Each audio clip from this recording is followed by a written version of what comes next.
Welcome to today's webinar, Using Rubrics to Set Expectations and Simplify Grading, brought to you by Simple K-12. My name is Lori, and I am here with Sharon Bailey, and we are so excited to have all of you here with us today. Now, a little bit about our presenter. Sharon Bailey is a National Board Certified teacher with 30 years of teaching experience. She holds a bachelor's degree from Ohio University in Home Economics Education and Consumer Services and a master's degree from Drexel University in Human Behavior and Development. Now, she's also an experienced grant writer. She's also received over $88,000 for her department over the past 4 years. Sharon, it's a pleasure to be here with you today. Glad to be here too, and I wish I was in warm Florida with you though. I'm going to do a presentation on ChalkUp. I learned about ChalkUp this summer, and I really like this program because it integrates a lot of programs that I've used in the past. This is the screen that you get to, and the first thing I want you to note is that ChalkUp is not a .com, it's just a .co. And this is where you sign up to use it. It is a free program, and it has quite a bit of support. If you look across the top bar, there is a product tour, a resource section, a blog where they keep you updated on changes, any support so that you can ask questions, and then you either log in or sign up. My school is a Google school, and so using the Google sign up is really easy for both me and my students. And as I go through, the screenshots I'm going to be showing you will be from a teacher perspective to start with, and then we'll go on to the program and look at the students because they are a little different. ChalkUp allows a lot of the things that I've used in many other programs. I can do assignments to my students. We can carry on a discussion just like I used Edmodo for. I can grade assignments right on them and mark them up like I do in some of my Google Docs. I can upload materials and have a place that I store them. And I really like this part for things that I don't need for an assignment but that are ongoing, like I keep how to do a bibliography there. Notifications go out just like Remind 101. When you put a date in that something's due, if the students sign up, they can receive a notification. It will also do flashcards. I can send messages and carry on discussions with my students, and they can message back to me, and it is Google integrated. This is my dashboard as a teacher, and if you look over on the left-hand side, you can see the classes I've loaded, and below that are all my students listed. At the top of my dashboard, I have some icons, and the first one gets me back to my dashboard anytime I want to be there. And then I can make my flashcards. I can make a rubric, which is really nice since we are doing SLOs in our state, and it's really a cool tool that I can't wait to show you. Then it tells you when you have notifications, and it tells you when you have messages. This is the screen where I pick whether I'm doing an assignment, a discussion, or a new material. And I have it highlighted for a discussion, and there's several kinds of discussions. Conversations can go on just like I use Edmodo for, or have used it in the past, or questions. But I can also make a link library. I can upload videos I want my students to see. I can just have a quote of the day. My students are able to collaborate here under discussion, but it also does poll everywhere kind of thing at the bottom.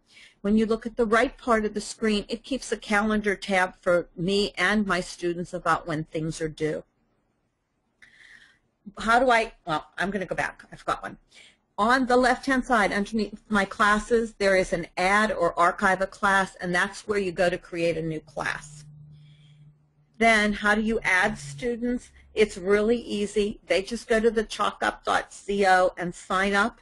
And when I make mine use their Google sign up from school. That makes it really easy. And all the teachers in our school come up and they just find their teacher in their classes, and they pick which ones they're entering. So this is once I'm into my class and my demo class. You see that I have the same bar at the top where I can go to my dashboard or I can go to my rubrics. But below that I have a class bar, and it's in gray, and I know that can be hard to read, but it's bigger on my real screen. But I can get home from there. I can start a discussion. I can start an assignment, I can add material there, I can grade. When I have made an assignment, it comes up under the bottom where it says upcoming assignments, and it has the due dates on them. The next thing is choosing what I want to do. So I have an assignment, and I label the assignment. I pick what kind of an assignment is so that my students know whether it's homework or it's a test. And then I give the assignment and the assignment description. So I put in things like go to this web page, complete this worksheet while you are reading the information. I can pick whether it has to be turned in or whether it's just something to do, especially if I have something that grades because it's an online program. I can pick that they don't have to turn it in. I pick whether it's gradable or not and whether I want to annotate it and mark it up. Underneath that, I can attach any materials my students need for this assignment, and they will download and then fill it in and back upload so that I can grade. And then I can attach a rubric, and that's pretty cool, and I'll show you after how to do that. Then you pick which classes you want it to, and you can change your mind. You can go back into this assignment and add other classes having to do the assignment, especially if your classes don't all stay together, and I know that happens a lot in my school, probably in yours too. Choose the date it's due, and you're required to choose a date, but you don't have to have a time, but you can set one. It could be at the end of their period or whichever you pick. And you can see that this assignment that I'm in the middle of has created in my look ahead, and you can see when it's due, and the students would see that too. On this page, I have the assignment already up. It tells you that it's kitchen safety, and I filled that in.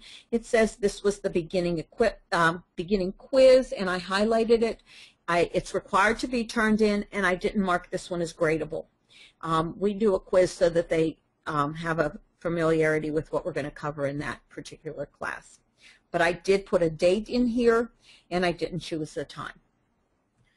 So now you can see that that will show up in my list. We're still in the teacher view of this program. And so I know that I have given this assignment kitchen safety, and it shows up as that bar. Now, when I was creating this assignment, I had some other options that came up if I decided to put in materials and click that box that said add materials. And I have two ways to do that: drop and drag, or drag and drop, and that's straight from my computer, and it's really nice because you can just pull them over and it uploads, and it asks permission to use that. But you can also upload them straight from your Google Drive if you are a Google school or have your own Google account. And then the rest is the same. I picked which classes have to do this assignment. Once I have the assignment, I picked this one called Food Lab. I can go in, and at the end there's a little click place, and it'll show me this scoring sheet. And from here I can tell that I had created a rubric. I didn't attach any materials. I have one child in this class, but none have turned this assignment in. And the bar fills in based on how many kids you have doing an assignment. And that's kind of neat because you can keep track of kind of an idea of who still needs to work on it. Once I'm there and say I want to do a discussion, and when I'm doing a food lab, we do a discussion and talk about our whatever we are making, and we do it on our iPads. So I can pick whether it's going to be that conversation, the question, the link, or the poll, and I can add a new assignment to it and create this discussion to get it going at the same time. So I will often on my assignment tell the kids that they need to go to the discussion and answer my questions. And they do it right on the computer as opposed to on a worksheet.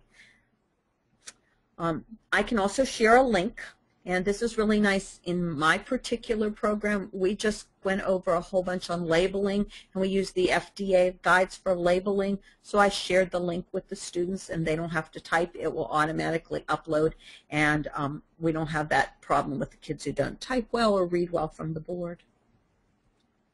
This is what a poll looks like, putting in a question for a poll, enter the text for it, and then down at the bottom you put whatever answers, whether it's yes or no, or you're going to let them answer just a paragraph or a word, and then you pick who you're going to share it with. And so you have that whole list of students over on the left. Pick as many as you want, or you can pick it by class.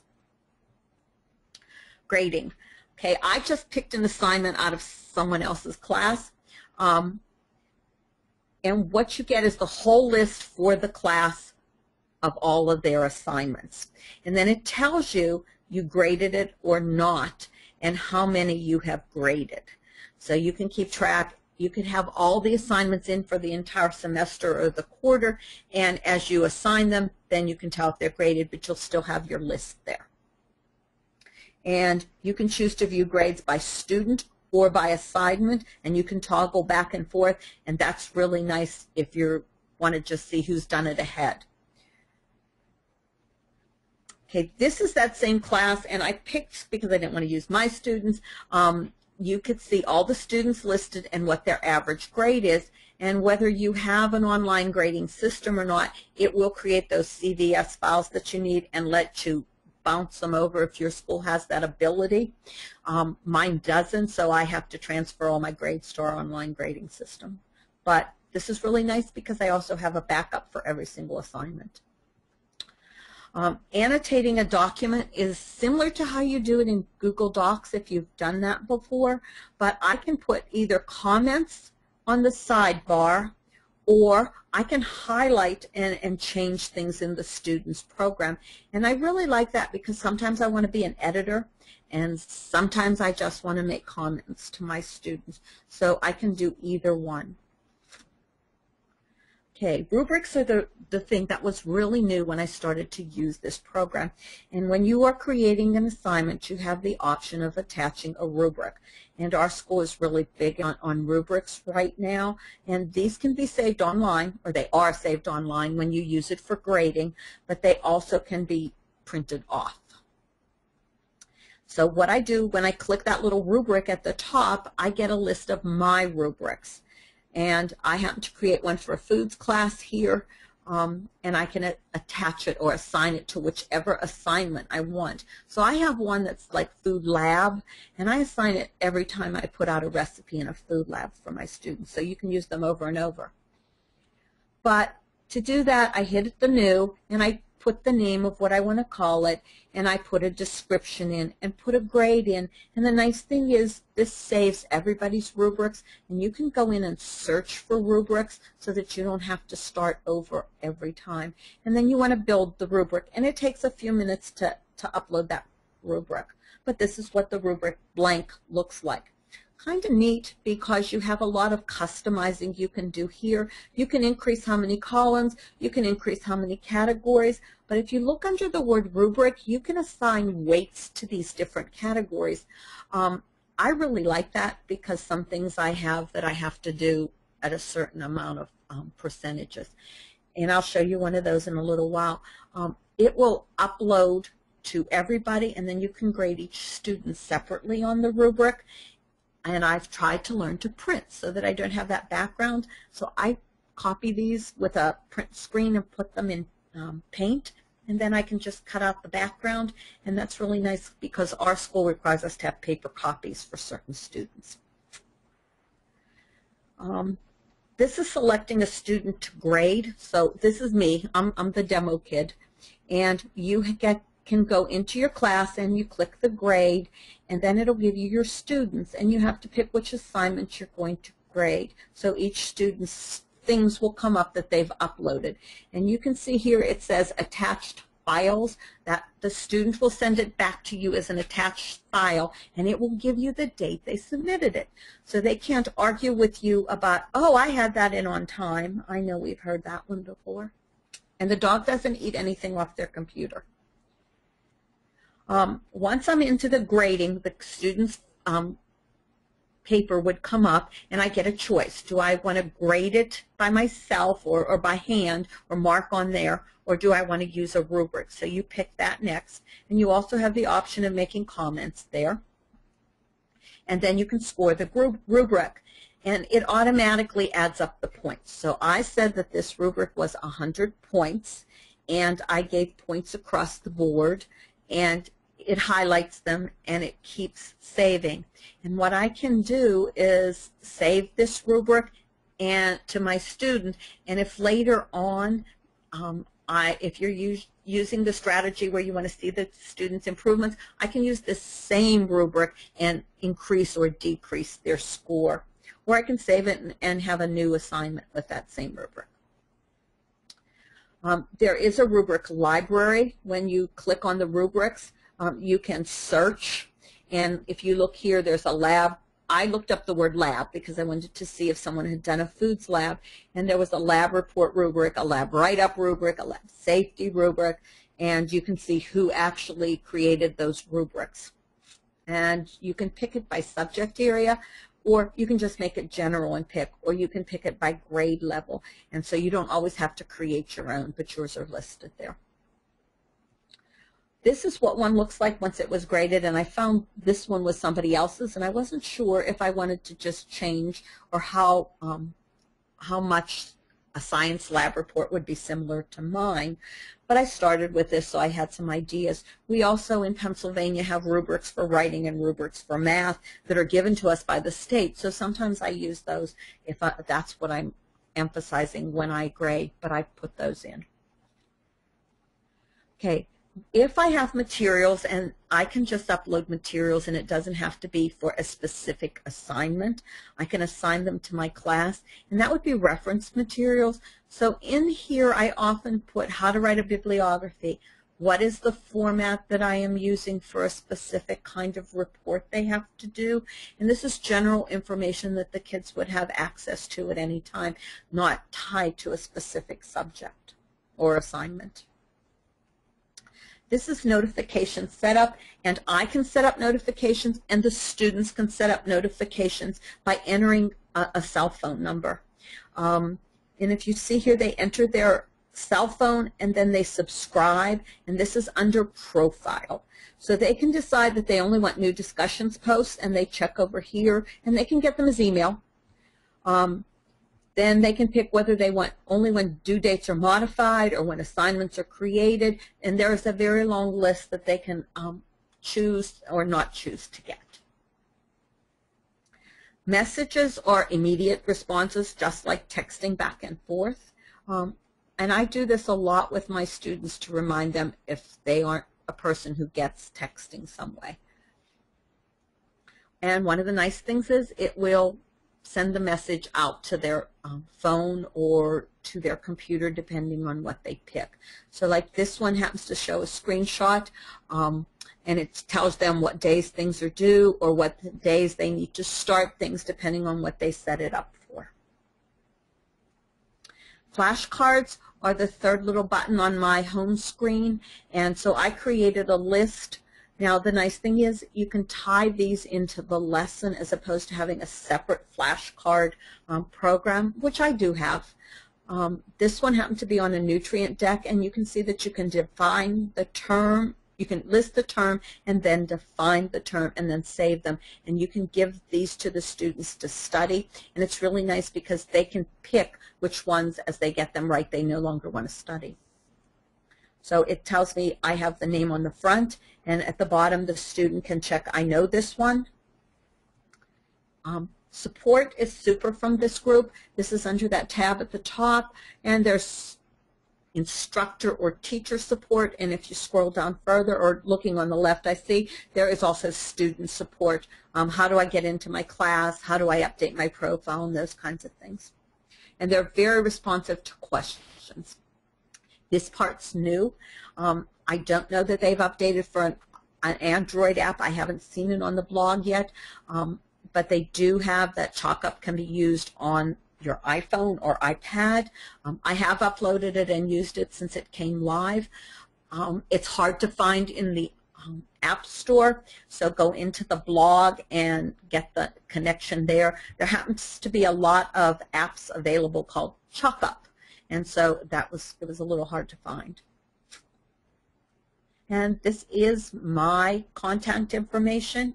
I am a teacher at Burgettstown, and so we do have a Google app type thing also, so that's my Google email. I want to go live to the site right now, and we're going to look at the teacher side first. So this is mine. my demo class. And what was nice is it's an automatic login from my Google. I didn't have to really type. I just clicked my Google login. So if I go here, it's taking me to my home page, and I picked, I'm going to go back into my demo class. And you can see there are 3 assignments down here that I have given these students. If I click on one, that's how you get to where you can tell if they've been graded or not. And I could even delete the assignment if I felt I was wrong in what I gave. I want to show you, oops, that's not what I wanted to do. I'm going to start a new assignment. And so I want to go here and I want to give a new assignment. So I'm going to create this assignment by giving the words, we'll call it label maker. And I'm going to say that this is a project and my students need to view the web page www.fda.gov,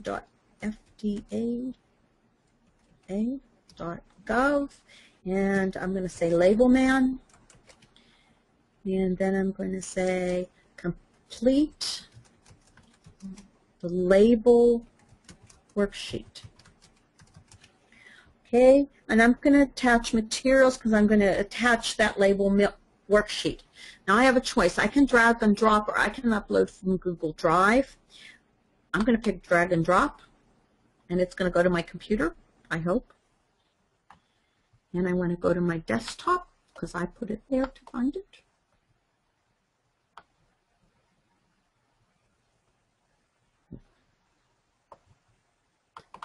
And I made a file, and I'm going to do this lab plan sheet.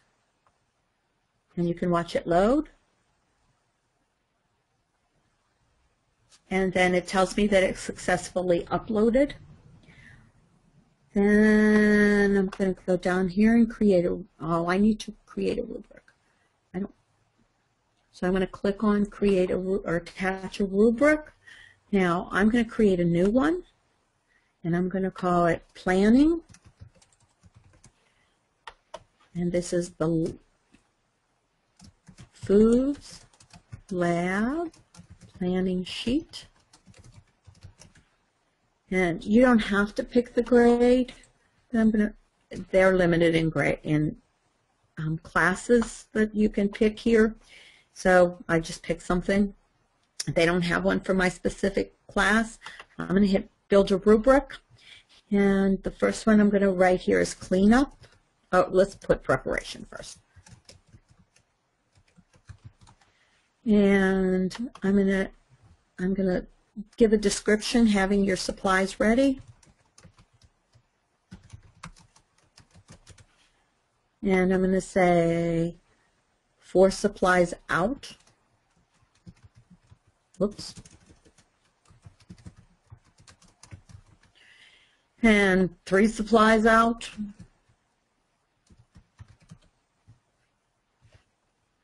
And I'm going to say 2 supplies out. However you choose to do this. And then I'm going to say 1 supply out. Whoops.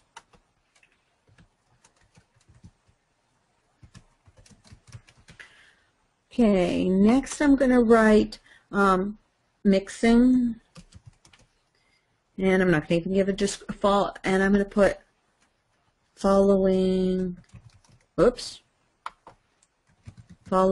all directions.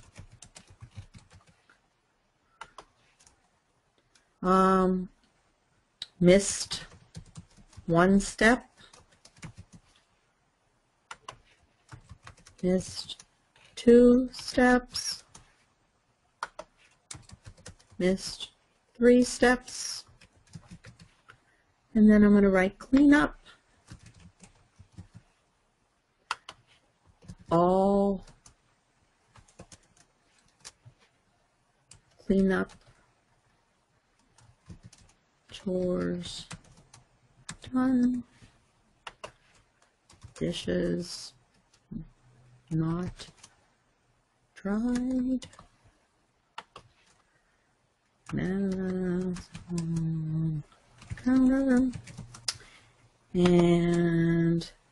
no cleanup. Okay, the neat thing here is I can then assign categories. So this could be worth 25. There's 4 blocks right now. Well, I'm going to take this block out. We'll just make it 0. And I'm going to up this one to 50. And it will now redo the calculations for me. And I'm going to create this one. And now that rubric is added here, and it's called planning. Well, I thought it was. It went away.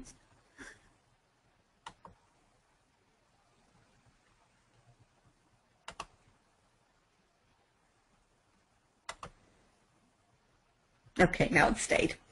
Am I going to require them to turn it in? Yes. Am I going to grade it? Yes. And I don't need to mark that one up. I'm going to pick choose a date, and I need to go down so I can see the date. And we'll pick next Thursday. Everybody turns in assignments on Thanksgiving. And I'm going to create that assignment. And now it is listed here. And so we're going to look at some of these. So here's an assignment that I had, and all of my kids turned it in. So it's green, and it tells me 1 out of 1.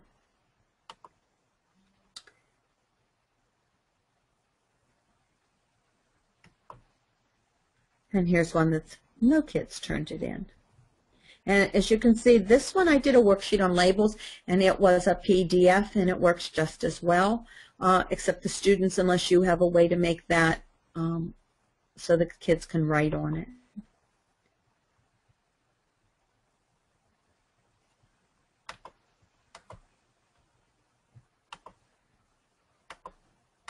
Go away.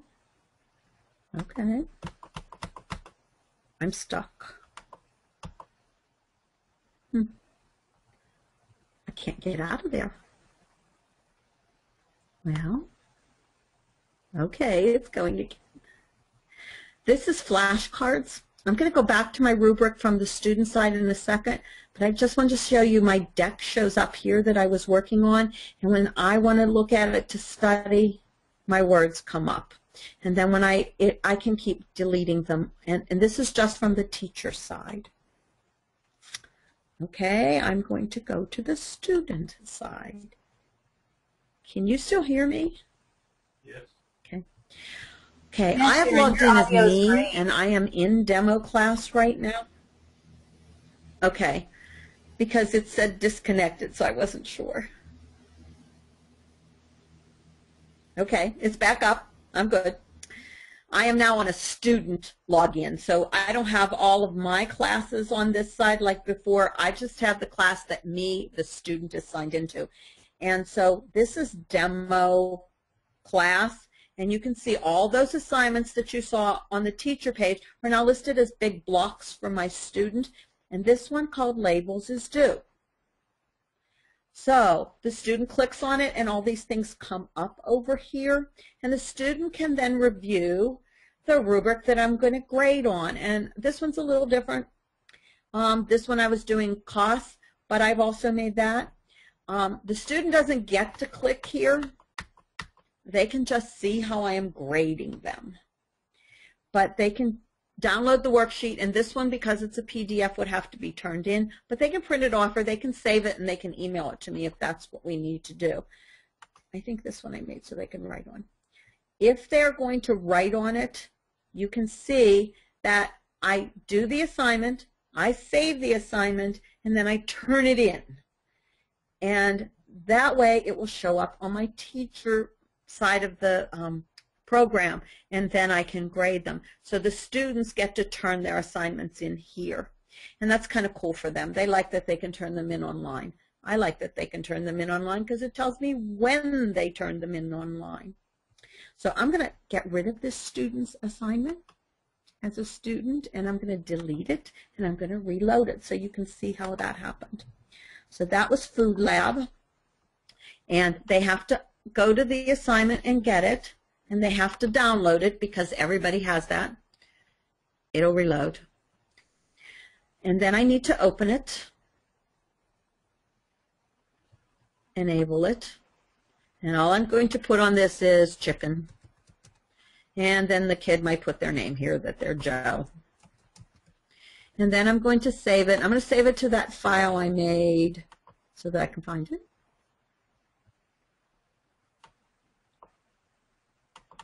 Oop.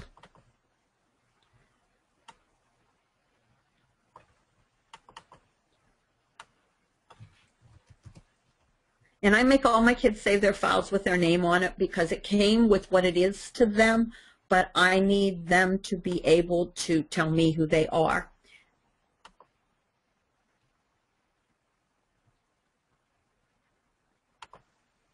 Okay, so my student can go in and he can find his Joe file, and he is now uploading it to me. Maybe. Okay, so it's on me.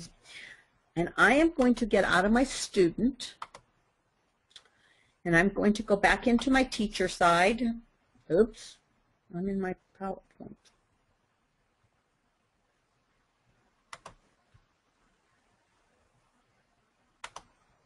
My chalk-up's gone. Give me 1 second. We have to reload me. And you'll see how easy it is. Whoops, if you spell it right.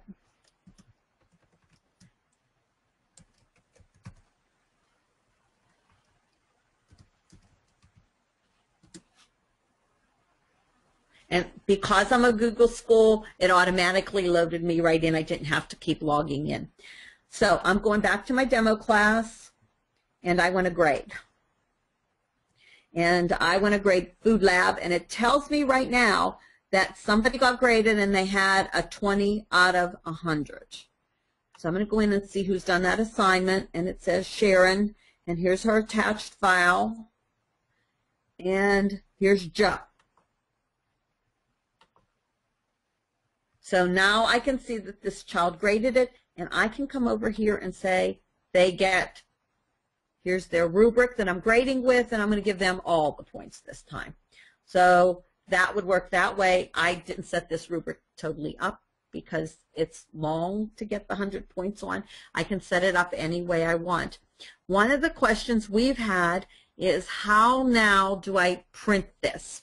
And what we have discovered, if you do a screenshot, and right now I'm on a Windows computer, so FN function and print screen works, and you can put that into Paint and cut out all the background and save the rubrics so that you have this child's exact grading rubric.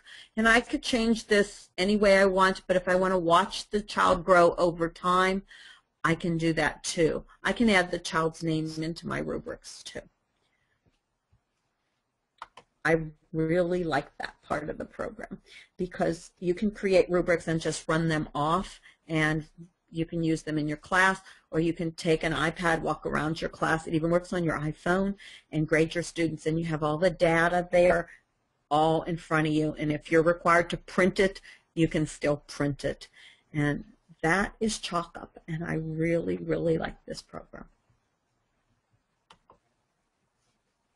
Great, Sharon. Thank you so much for a wonderful presentation. I'll give you just a couple of moments to catch your breath, and then we'll take some Q&A from our attendees. So if you do have a question for Sharon, feel free to submit it now through that questions box of GoToWebinar. I just want to take a moment to pop back into the teacher learning community, share with you where you can find some additional resources if you'd like to learn more. Underneath our courses tab, a great place to start would be underneath our link for assessment and review. Some great on-demand webinar recordings there. Also scrolling down a little bit further here to communication and collaboration. Some great resources there as well. So if you're looking for some additional information, wanting to learn more, we have some fabulous on-demand webinar recordings inside the teacher learning community here at simpleK12.com.